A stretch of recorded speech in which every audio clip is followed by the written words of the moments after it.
जमीर जिंदा रख कबीर जिंदा रख, जमीर जिंदा रख कबीर जिंदा रख, सुल्तान भी बन जाए तो दिल में फ़कीर जिंदा रख, सुल्तान भी बन जाए तो दिल में फ़कीर जिंदा रख, हौसलों के तरकस में कोशिशों का एक तीर जिंदा रख, हौसलों के तरकस में कोशिशों का एक तीर जिंदा रख, हार जाओ ज़िंदगी में सब कुछ मगर जीतने की उम्मीद जिंदा रख। Hello friends, hello my dear student, कैसे हैं? उम्मीद करते हैं कि अच्छे होंगे, बेहतरीन होंगे, मस्त होंगे और अपनी पढ़ाई को ज़बरदस्त तरीके से कर रहे होंगे। तो माय डियर स्टूडेंट, आइए हम आगाज़ करते हैं एक और नई क्लास के साथ। पिछले क्लास में हमने गॉस के प्रमेय का अनुप्रयोग पढ़ लिया था। तो गॉस के प्रमेय के अनुप्रयोग से संबंधित एक डेरिवेशन है, अनंत विस्तार की समतल आवेशित अचालक प्लेट के कारण वैद्युत क्षेत्र की तीव्रता का व्यंजक स्थापित करना। यहाँ पर अनंत विस्तार की कोई एक समतल चादर है ABCD, जिस पर जो है सेम टू सेम धनावेश दिए गए हैं। यहाँ पर क्या चित्र के अनुसार हमने बता दिया कि अनंत विस्तार की समतल अचालक प्लेट ABCD, जिस पर एक समान धनावेश यहाँ पर दिया हुआ सेम टू सेम धनावेश है, यहाँ भी प्लस, यहाँ भी प्लस, सब जगह प्लस है। इस तल के एकांक क्षेत्रफल पर, इस तल के एकांक क्षेत्रफल पर आवेश का जो पृष्ठीय घनत्व वो सिग्मा है। आवेश का जो पृष्ठीय घनत्व है सिग्मा। पृष्ठीय आवेश घनत्व को क्या कहते हैं? प्रति एकांक आवेश पर जो है, प्रति एकांक क्षेत्रफल पर आवेश की मात्रा जो होगा, आवेश का पृष्ठीय घनत्व कहलाएगा। तो माना आवेशित तार से, माना आवेशित चादर से यहाँ आवेशित जो चादर आपका, उससे r दूरी पर एक पॉइंट P है, r दूरी पर एक पॉइंट P है, जहाँ पे हमको वैद्युत क्षेत्र की तीव्रता निकालनी है। तो यहाँ पर देखिए एक चादर है, तो यहाँ से हम आवेशित चादर के निकट जो है, हम एक आवेशित चादर के लंबवत, ये चादर समझ ली इस तरीके से, और इस तरीके से हमने ये इसके लंबवत, ये वाला जो फिगर बनाया गया इस तरीके से आवेशित चादर के निकट हम एक गॉसीय पृष्ठ की कल्पना करते हैं जो इसके लंबवत होगा। उस लंबवत में क्या होगा कि आवेशित चालक की जो वैद्युत क्षेत्र की दिशा होगी डायरेक्ट मतलब इसी डायरेक्शन में होगी। तो वैद्युत क्षेत्र की जो दिशा होगी आवेशित चालक के लंबवत, आवेशित चालक और जो पृष्ठ है उसके जो क्या होगी उसी डायरेक्शन में होगी। तो यहाँ पर देखेंगे कि आवेशित चालक से r दूरी पर एक पॉइंट P है और r दूरी पर यहाँ भी सेम टू सेम Q है। तो पॉइंट P पर जो वैद्युत क्षेत्र की तीव्रता होगी यहाँ पर जो है वही सेम टू सेम यहाँ होगी। तो हम दोनों पॉइंट पे निकालेंगे। तो यहाँ पर क्या देख रहे हैं कि ये जो वक्र पृष्ठ है और ये भी वक्र पृष्ठ है, इसका जो अल्पांश क्षेत्रफल DA है, इसका भी अल्पांश क्षेत्रफल DA है, और इसका जो क्षेत्रफल सदिश है DA वेक्टर है, और ये वक्र पृष्ठ दोनों है, और ये क्या है समतल पृष्ठ है। ये समतल पृष्ठ इस प्रकार से ये दिया गया है कि ये वाला जो फिगर है ये आपका इसकी बात कर रहा है, ये वक्र पृष्ठ है, और ये वाला पूरा आपका समतल पृष्ठ कह रहा है। तो यहाँ पर क्या देख रहे हैं कि दोनों वक्र पृष्ठों पे जो है वेक्टर E और वेक्टर DA क्या है, ये मतलब दोनों एक ही डायरेक्शन में। तो इन दोनों के बीच हम वैद्युत फ्लक्स निकालेंगे, और जबकि जो है समतल पृष्ठ पे जो वैद्युत क्षेत्र है और अल्पांश क्षेत्रफल सदिश है वो एक दूसरे के परपेंडिकुलर है। तो इस पॉइंट पर और इस पॉइंट पर और इस पॉइंट पर तीनों जगह हम वैद्युत क्षेत्र की तीव्रता का जो वैद्युत फ्लक्स निकालेंगे। तो देखते हैं, लिख लेंगे चूंकि वक्र पृष्ठों, अब यहाँ वक्र पृष्ठ यहाँ से Q से डिनोट करें, P से डिनोट करें। वक्र पृष्ठों P तथा Q पर वेक्टर E और वेक्टर DA एक ही दिशा में है, अतः इनके बीच का कोण शून्य होगा। वेक्टर E और वेक्टर DA इसी direction same to same direction में, इन दोनों के बीच जो एंगल होगा शून्य होगा। अतः वैद्युत फ्लक्स, यहाँ से वैद्युत फ्लक्स क्या होगा भाई, P पॉइंट पे वैल्यू फ्लक्स 5P हम डिनोट कर दें 5P, और जो है इस पॉइंट पे जो वैल्यू फ्लक्स होगा वो 5E होगा। तो हम क्या करेंगे 5P प्लस 5E, अब यहाँ D लगा दे रहे हैं क्योंकि D का मतलब पर्टिकुलर इस पॉइंट की बात किया गया अल्पांश वैल्यू फ्लक्स, तो D 5P plus D 5E। तो 5P बराबर क्या होगा vector E vector E dot vector D ए, vector E dot vector D ए। हाई पी मतलब जो भी वैल्यू फ्लक्स होगा पी पॉइंट पे भी वही vector E dot vector D A. और डी फाई मतलब यहाँ से क्यू, डी फाई पी और यहाँ D phi Q, D phi Q. तो क्यू पॉइंट पर भी वैल्यू फ्लक्स इतना ही होगा, vector E dot vector E. मतलब इन दोनों पृष्ठों पर सेम वैल्यू फ्लक्स होगा। तो हमें phi P vector E dot vector D A और फाई क्यू की बात करेंगे तो यहाँ से vector E dot vector D A, तो दोनों को हल करेंगे तो vector E dot D A बराबर क्या जानते हैं, ई बी ए, और इन दोनों के बीच एंगल बन रहा है cos 0। सेम टू सेम ये भाई पी पॉइंट के लिए है, ये क्या पी पॉइंट के लिए और ये क्यू पॉइंट के लिए है। मतलब यहाँ से ये जो फ्लक्स हो पी पॉइंट के लिए और ये क्या है क्यू पॉइंट के लिए है। यहाँ से भी सेम वही आएगा, ई डी ए cos 0।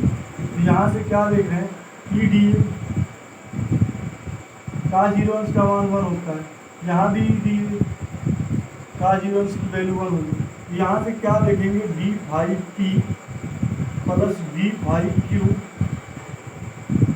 क्यू जो है D phi Q, E D A 2 E D आ जाएगा। अब यहाँ से हम क्या करेंगे, अब यहाँ पे चूंकि जो इसके यहाँ पर हमने निकाला जो है इसके वक्र पृष्ठ पर, अब इसके समतल पृष्ठ पे वैल्यू फ्लक्स कितना होगा, समतल पृष्ठ। अब समतल पृष्ठ को हमने यन से डिनोट किया, यन समतल पृष्ठ यन पर वेक्टर ई व वेक्टर डी ए परस्पर लंबवत अतः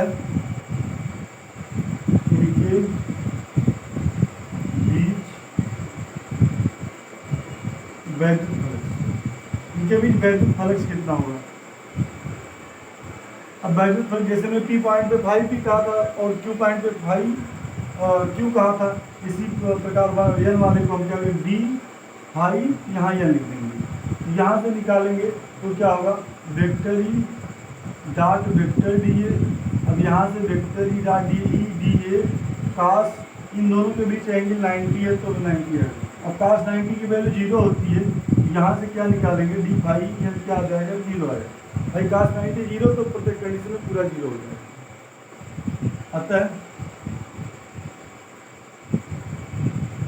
अतः कुल वैद्युत फ्लक्स निकालेंगे जैसे हमने पिछले डेरिवेशन में किया था, कुल वैद्युत फ्लक्स, टोटल वैद्युत फ्लक्स निकालेंगे तो टोटल वैल्यू फ्लक्स क्या होगा, फाई ई आएगा। भाई फाई ई बराबर क्या आएगा, यहाँ से टोटल कि भाई डी फाई पी पॉइंट पे और डी फाई क्यू पॉइंट पे और plus D phi N point पे। अब टोटल की बात किया गया तो होल इंटीग्रेशन लगा देते हैं, होल इंटीग्रेशन की बात करते हैं, होल इंटीग्रेशन तो डी फाई, यहाँ होल इंटीग्रेशन आ जाएगा तो यहाँ भी होल इंटीग्रेशन है। अब डी फाई पर्टिकुलर डी, अच्छा यहाँ डी है, यहाँ पर डी फाई है, डी फाई। अब पर्टिकुलर एक पॉइंट के लिए डी फाई वैद्युत फ्लक्स आया था 5 वैद्युत फ्लक्स, और टोटल की बात करेगा तो वैद्युत फ्लक्स वो हो जाएगा फाई, टोटल जो वैद्युत फ्लक्स आ जाएगा फाई आ जाएगा। अब यहाँ डी फाई पी पर्टिकुलर एक पॉइंट के लिए था तो फाई पी, और यहाँ से ये टोटल आपका जो मान आया D phi P plus D phi Q का मान, टोटल इन दोनों की जो वैल्यू आई है वो 2e आई है, 2e आई है, 2e। तो इसका भी होल इंटीग्रेशन लगा देंगे, होल इंटीग्रेशन 2e और प्लस ये तो आया है 0।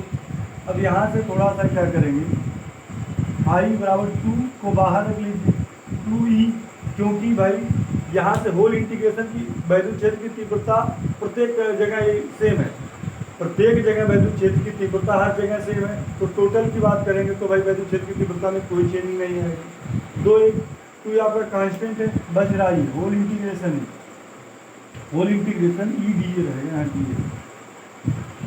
तो होल इंटीग्रेशन डी आएगा। अब यहाँ से फाई ई बराबर क्या आ जाएगा, 2e और होल इंटीग्रेशन डी ए का जो मान है होल इंटीग्रेशन डी ए का मतलब पर्टिकुलर इस पॉइंट की बात डी ए किया गया है, तो टोटल जो है कितना है, तो टोटल का वैल्यू कितना आएगा, ए होगा।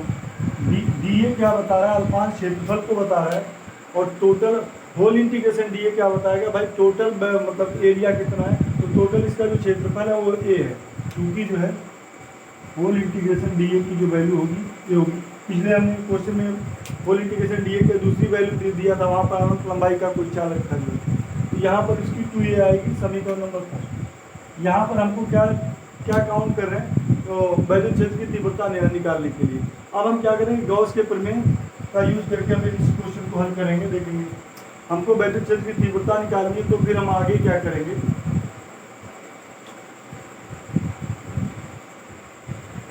तो यहाँ से चूंकि हम क्या जानते हैं गॉस के प्रमेय के जरिए, गॉस के प्रमेय क्योंकि फाई बराबर, भाई गॉस ने कहा था फाई बराबर क्यू बाई एप्सिलॉन नॉट, किसी भी वैद्युत परिपथ, किसी बंद पृष्ठ से गुजरने वाला कुल वैद्युत फलक उस पृष्ठ से परिबद्ध कुल आवेश का 1/एप्सिलॉन 0 गुना होता है। फाई बराबर क्यू बाई एप्सिलॉन नॉट होता था। अब चूंकि ये हम जानते हैं सिग्मा बराबर क्यू बाई ए होता है, सिग्मा क्या आवेश का पृष्ठीय घनत्व है, तो हमने क्या बताया था कि प्रति एकांक क्षेत्रफल पर आवेश की जो मात्रा होगी, प्रति एकांक क्षेत्रफल पर आवेश की जो मात्रा होगी, आवेश का पृष्ठीय घनत्व कहलाएगा। तो सिग्मा बराबर क्यू बाई ए, तो यहीं से अगर क्यू का मान निकाल दें तो क्यू की जो वैल्यू आएगी वो सिग्मा ए आ जाएगी, क्यू की वैल्यू सिग्मा ए इसमें रख देगी, तो फाई बराबर क्या आ जाएगा, क्यू के स्थान पर सिग्मा ए बटे एप्सिलॉन नॉट। अब यहाँ से समीकरण नंबर 2 मान लेते हैं, यहाँ से समीकरण नंबर फर्स्ट, यहाँ से समीकरण नंबर सेकंड, या तो सेकंड वाली वैल्यू इसमें उठा के रख दीजिए। तो समीकरण नंबर फर्स्ट एंड सेकंड के लेफ्ट वाले बराबर है, लेफ्ट साइड बराबर, राइट अपने आप बराबर होगी, तो यहाँ से क्या आएगा 2e बराबर कितना आएगा, sigma A by epsilon not, sigma A by epsilon. अब यहाँ से क्या देख रहे हैं, ये कैंसिल हो जाएगा, यहाँ से जो मिलेगा, यहाँ से आपका जो मिलेगा ई बराबर sigma upon 2 epsilon not, sigma upon 2 epsilon not. यही क्या मेन फार्मूला है, यही क्या अनंत विस्तार की आवेशित अचालक प्लेट के कारण वैद्युत क्षेत्र की तीव्रता कितनी होगी, ई बराबर सिग्मा अपान 2 एप्सिलॉन 0, सिग्मा अपान 2 एप्सिलॉन 0, ये याद रखेंगे। अब यहाँ से इस सूत्र को देख करके हम क्या बता सकते हैं कि भाई इस सूत्र में वैद्युत क्षेत्र की तीव्रता निकालना है, तो अनंत विस्तार की कोई चालक है, अचालक प्लेट है, तो वो क्षेत्रफल पे डिपेंड नहीं कर रहा था। उसमें क्या था पिछले डेरिवेशन में, उसमें यल नहीं आया था, तो लंबाई पे डिपेंड नहीं कर रहा था। तो यहाँ पर इसका एरिया कुछ भी रहे, प्रत्येक कंडीशन में जो वैद्युत क्षेत्र की तीव्रता सेम आएगी। एरिया को कम या ज़्यादा करने पर अनंत विस्तार की आवेशित अचालक प्लेट के कारण वैद्युत क्षेत्र की तीव्रता अगर आपको निकालना तो क्षेत्रफल पे डिपेंड नहीं करेगा। क्षेत्रफल कम या ज़्यादा के केस में ये वैद्युत क्षेत्र की तीव्रता सेम ही होगी, क्योंकि इस सूत्र में क्या है, ये ए नहीं आया, क्षेत्रफल नहीं आया, तो ये मेन फार्मूला आपको है, ये है ई बराबर सिग्मा अपान 2 एप्सिलॉन 0। इसको याद रखेंगे कि अनंत विस्तार की आवेशित अचालक प्लेट के कारण वैद्युत क्षेत्र की तीव्रता क्या होगी, ये होगी। हमने सबसे पहले क्या किया भाई, यहाँ पर कोई एक आवेशित चादर की प्लेट बनाया है जिसपे प्लस धनावेश था सेम टू सेम। यहाँ पर हमने गॉसीय पृष्ठ की कल्पना किया, तो यहाँ पर देखेंगे इस गॉसीय पृष्ठ जो ये आपका है, जो उसी के लंबवत वैद्युत क्षेत्र की दिशा होगी उसी डायरेक्शन में। तो यहाँ पर 2 वक्र पृष्ठ मिलेंगे, दोनों वक्र पृष्ठ में वेक्टर ई और वेक्टर डी ए के बीच भाई सेम डायरेक्शन में होंगे, इन दोनों का बीच एंगल 0 होगा। उस कंडीशन में हम क्या करेंगे, वैद्युत फलक निकालेंगे। एक बार हमने पी पॉइंट पे निकाला था, एक बार क्यू पॉइंट पे निकाला था, अलग अलग। फिर जो है ये जो वक्र पृष्ठ है, ये वाला वक्र पृष्ठ आपका है, उस पर जो वैद्युत फलक है समतल पृष्ठ पे, वो दोनों क्या होंगे, एक दूसरे के परपेंडिकुलर होंगे, लंबवत होंगे। तो यहाँ पे वैद्युत फलक 0 होगा, इन दोनों पे सेम वैद्युत फलक होगा, दोनों को हमने सबको ऐड कर दिया, यहाँ से हमको ये रिजल्ट मिल गया। होल इंटीग्रेशन डी ए, भाई यहाँ पर ये डी ए है तो पूरा कितना है, क्षेत्रफल क्या ए है, यहाँ से हमने ए रख दिया, गॉस के प्रमेय का यूज करते हुए। फिर क्यू बराबर सिग्मा बराबर क्यू बाई ए के जरिए हमने क्यू का मान निकाला। फिर दोनों को समीकरण नंबर फर्स्ट और सेकंड को रिलेट किया, आपस में लेफ्ट वाले बराबर तो राइट वाले अपने आप बराबर होंगे। तो यहाँ से हमने क्या किया, वैद्युत क्षेत्र की तीव्रता का सूत्र स्थापित किया। तो हेलो माय डियर स्टूडेंट, अगर आपको ये हमारा वीडियो अच्छा लगा हो तो हमारे चैनल को लाइक, सब्सक्राइब और कमेंट ज़रूर करें। धन्यवाद। Thanks for watching.